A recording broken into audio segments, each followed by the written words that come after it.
We don't want it. Wokeness is trouble. Wokeness is bad. It's gone. It's gone. As Commander-in-Chief, my focus is on building the most powerful military of the future. The American dream is surging bigger and better than ever before. With a hopeful note, but it immediately devolved into chaos. We have been ripped off for decades by nearly every country on earth. And we have ended weaponized government where, as an example, a sitting president is allowed to viciously prosecute his political opponent, like me. I declared a national emergency on our southern border, and I deployed the U.S. military and Border Patrol to repel the invasion of our country. My administration will reclaim power from this unaccountable bureaucracy. Unusually, Trump name-checked Joe Biden, calling him the worst president in history. Joe Biden, the worst president in American history. As you know, we inherited from the last administration an economic catastrophe and an inflation nightmare. But it's crucial to note that while post-pandemic inflation was high worldwide during the previous administration in the U.S., the U.S. had the strongest economic recovery in the world at the end of the Biden administration, with a booming stock market, a decrease in inflation, and strong job creation. India charges us auto tariffs. Trump slammed India, among others, for having trade policies that are unfair to Americans. On average, the European Union, China, Brazil, India, Mexico, and Canada, have you heard of them? And countless other nations charge us tremendously higher tariffs than we charge them. It's very unfair. India charges us auto tariffs higher than 100%. April 2nd, reciprocal tariffs kick in. And whatever they tariff us, other countries, we will tariff them. He also touted February's stunning drop in border crossings and his immigration crackdown. Within hours of taking the oath of office, I declared a national emergency on our southern border, and I deployed the U.S. military and Border Patrol to repel the invasion of our country. And what a job they've done. As a result, illegal border crossings last month were by far the lowest ever recorded, ever. However, in the U.S., public monthly data only goes back to the year 2000, and border crossings have been falling over the past year after rising to record highs in 2023. The U.S. president went on to incorrectly claim that for the first time in modern history, more Americans believed that their country was headed in the right direction.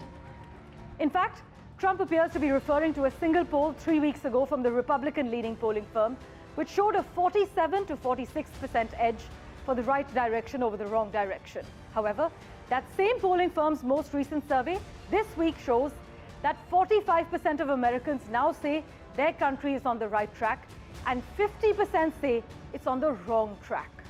Also, early into his speech, Trump hit on all the Republican villains in the foreign policy space, boasting about withdrawing from the Paris Climate Accords, the World Health Organization, and the UN Human Rights Council, which top Trump officials have consistently accused of unfairly targeting Israel. Towards the end of his speech, the U.S. president finally elaborated on Ukraine. Europe has spent by billions and billions of dollars. It's hard to believe that they wouldn't have stopped it and said at some point, come on, let's equalize. You got to be equal to us. But that didn't happen. Earlier today, I received an important letter from President Zelensky of Ukraine.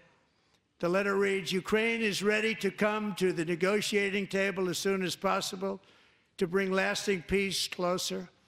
Nobody wants peace more than the Ukrainians, he said. My team and I stand ready to work under President Trump's strong leadership to get a peace that lasts. We do really value how much America has done to help Ukraine maintain its sovereignty and independence. Regarding the agreement on minerals and security, Ukraine is ready to sign it at any time that is convenient for you. I appreciate that he sent this letter, just got it a little while ago.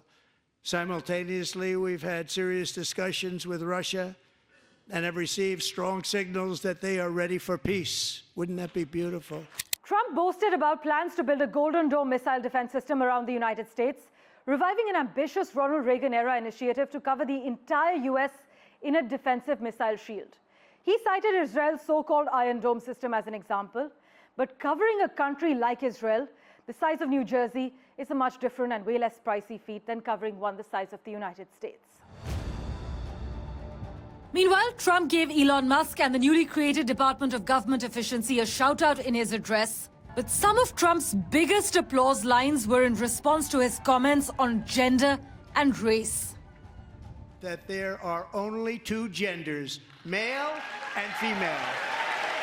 We believe that whether you are a doctor, an accountant, a lawyer, or an air traffic controller, you should be hired and promoted based on skill and competence, not race or gender.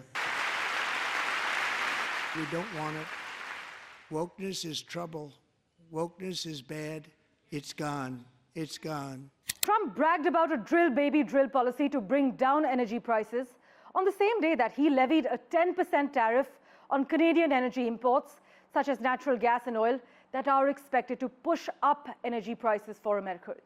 What we are calling the gold card.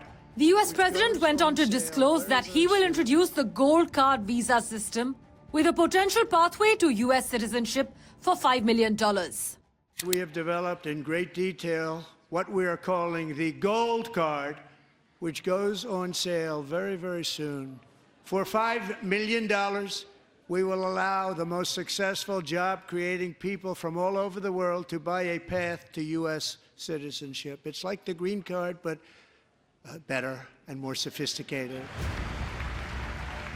Meanwhile, several dozen House Democrats were holding up small circular signs during this joint address in protest, reading Musk's deals, save Medicaid, and protect veterans. As Donald Trump claims to have reignited America's momentum and pride, his bold actions continue to shake Washington and the world. With a wrecking ball approach that dismantles long-standing policies and pacts, the question remains, is this the revolution America needs or the chaos it fears? Only time will tell. Parmeshwar, Bawa for NDTV.